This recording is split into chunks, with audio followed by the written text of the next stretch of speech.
Today, we're going to be talking about the flying geese blocks. There's a lot of quilt blocks that are built upon starting with that section, and then you can make stars. You can use these in strips and borders. So we want to learn how to do that, and I'm going to use the Creative Grids ruler to make it easier. Long before I had access to the internet to try to look for charts, we would have a laminated chart in the sewing room that would help with some of the math. Right now, it's printed on this ruler. So I know that I want to make 3x6 flying geese. I'm going to be able to make 4 blocks of that at a time with this method, but I need to know what size squares to cut out.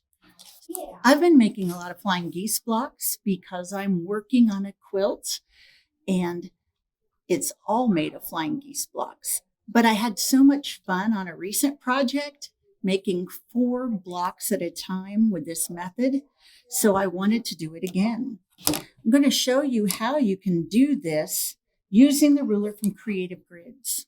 The math is all worked out for you, and it's printed on the ruler right up here.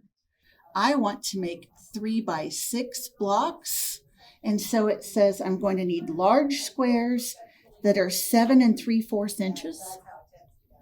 And that my smaller squares should be 4 1/4 inches. And pretty much what I can see as I work my way through this, whatever my finish size is going to be on the small squares, I'm adding 1 1/4 inches.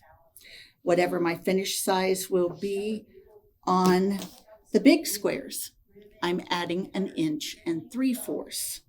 So I've already cut out the squares that I need.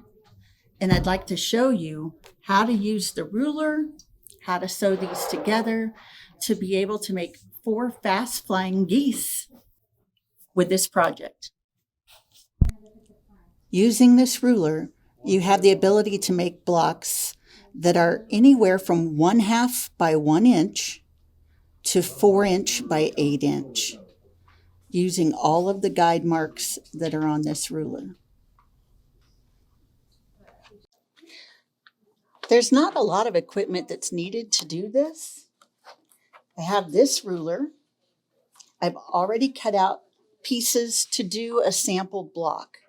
I'm going to need 4 of these squares and 1 of my larger blocks. And remember those dimensions again were 7 3/4 for the larger block, 4 1/4 for these. And before I head to the sewing machine, I need to mark the diagonal. One good way to do this is to put it on your mat because the fabric kind of clings to the rougher texture of the mat and it gives you some resistance so that your fabric doesn't slide while you're marking. I'm just using my add 1/4 ruler because I need a straight edge and lining it up from point to point, but remembering to slide this way to my left since I'm right-handed, just a little bit, because there is some thickness to the lead of the pencil, and I want my line to be going from corner to corner, not off centered just slightly. And as I pull back to keep my pencil sharp, I'm going to pull and kind of twist my pencil, keeping it right up against the ruler, and so that I get a diagonal line on here. Those are just some of my tricks to doing it. It doesn't matter about all the detail of that, but you're trying to get a good straight line that's not too thick to be your corner to corner line. That is not a sewing line. That is the line that I'm going to cut after I have sewn 1/4 inch on this side of the blocks line, 1/4 inch on this side of the blocks line. So I tuck these into opposite corners, making sure that the 2 edges line up, and grab some pins. Although after some practice, I found I was able to do it even without pins. But just for safety's sake, I'm putting one that way and one this way. That way my fabric can't shift left and right, and it can't shift up and down. Doing the same thing with this block, putting a pin away from where my line is so that I don't really have to take it out when I'm sewing. It's just holding this fabric in place. And this is ready to take to the sewing machine. I want to sew a 1/4 inch away from the line, so I used a 1/4 inch foot. If you don't have a good 1/4 inch foot, the other thing you could do is to just put your ruler back on and draw that 1/4 inch line in so that you could sew just on that line. I want to be a 1/4 inch this way and then a 1/4 inch this way, and sew on the outside lines and come back and cut that middle line. So keeping that lined up. For you to see here, I'm drawing the line, and I can go to the sewing machine and sew on that line. You might want to test your machine first and do a couple of lines of sewing and then take it out and measure and see how true to a 1/4 inch is this. If there's any problems, you would rather go about the width of a thread towards the cutting line as you sew to make sure that you have all of this shape that you want. That would just make the waist section a little bit smaller. So here's the one I've already sewn. I went to the sewing machine, ran my 1/4 inch foot right along that line so that I got a nice line of stitching here and here, either side, and then I'm ready to take the pins out. And I want to cut it on my solid diagonal line. So using any ruler that you have, acrylic ruler, your rotary cutter, or you can use scissors if you don't have these tools. You're going to cut it like this, and then you'll be ready to press. Press it flat to set those stitches. Then open it up and press your seam allowances flat.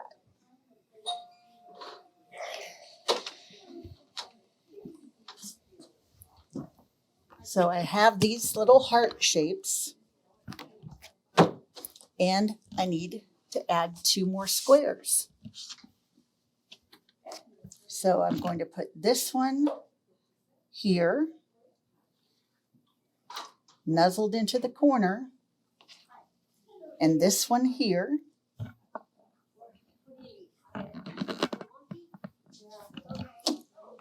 And can you guess what comes next? I'm going to take it to the sewing machine and stitch a 1/4 inch on either side of the line. So we'll do that and be right back.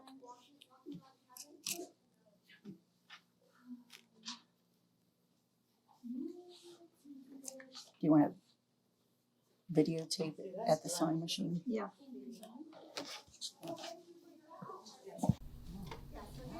You're good to go. Okay. I'm going to hold my threads back here so they don't get away from me and start to sew across this.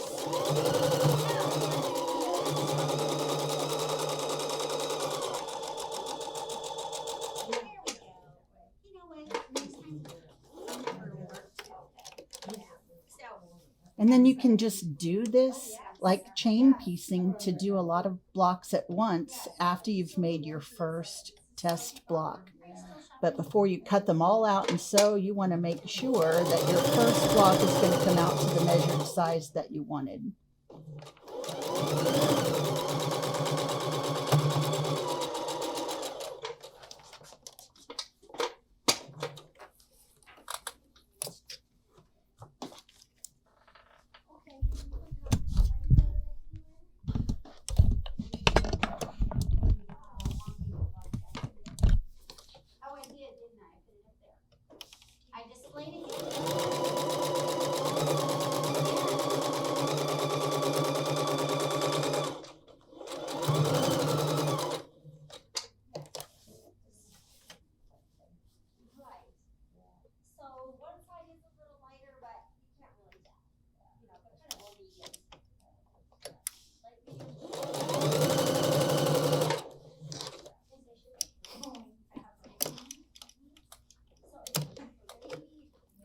caught up from behind.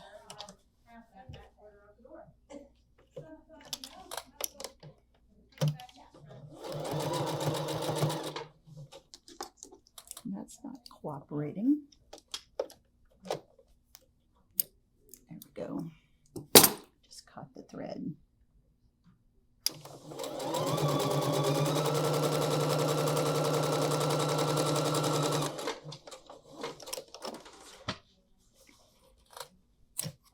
Okay, we'll take it back over. So I can take out all the pins again and cut on my solid line. You don't want to make the mistake of cutting on your sewing line. So I normally can trust my 1/4 inch foot and just draw the diagonal.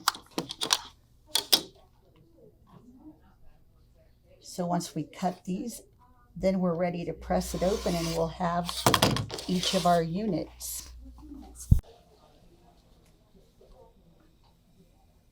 So I have a total of 4 of these units now.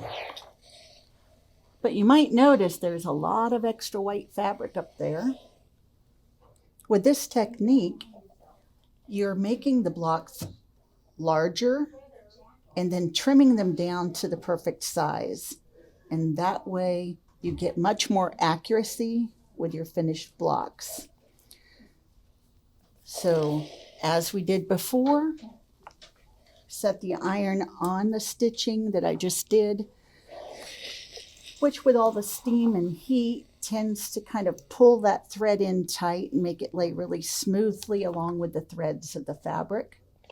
Then pull this open, remembering that it stretches on the bias, and so I have to be careful not to pull hard along that diagonal, but to instead just set the iron down on it.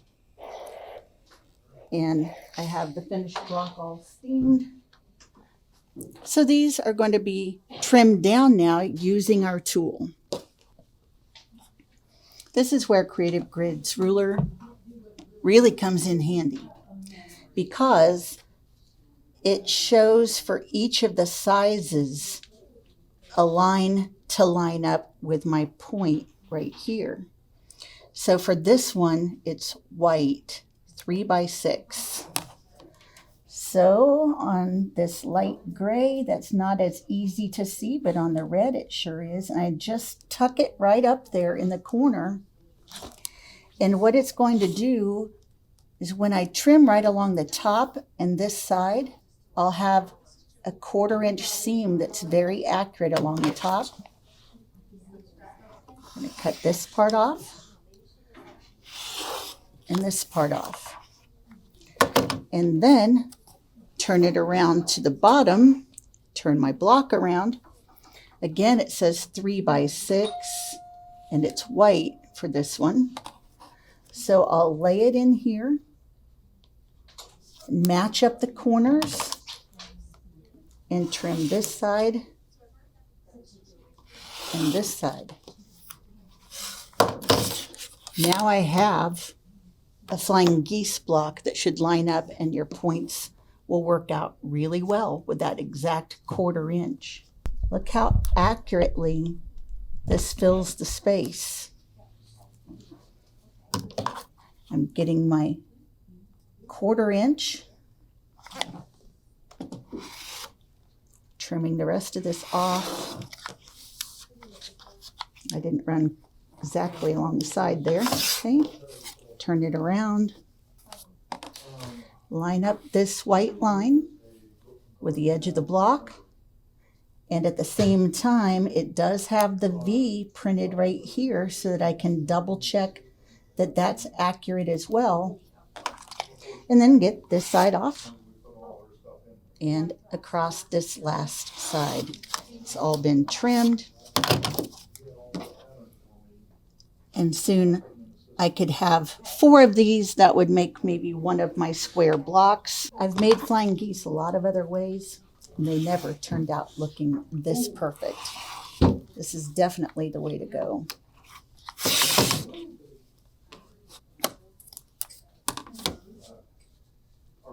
Once I have my good first test block, then I can go back and cut multiple squares. Maybe I want to use fat 1/4 packs, and make geese from all the different fat quarters. There's lots of options for how to do that. So I'm just lining up my V and the two edges to cut this out. When selecting fabric for this project, I really liked how colorful the floral is here, but I also knew I would benefit from the fact that it's not truly directional. These tulips are right side up. This one is upside down.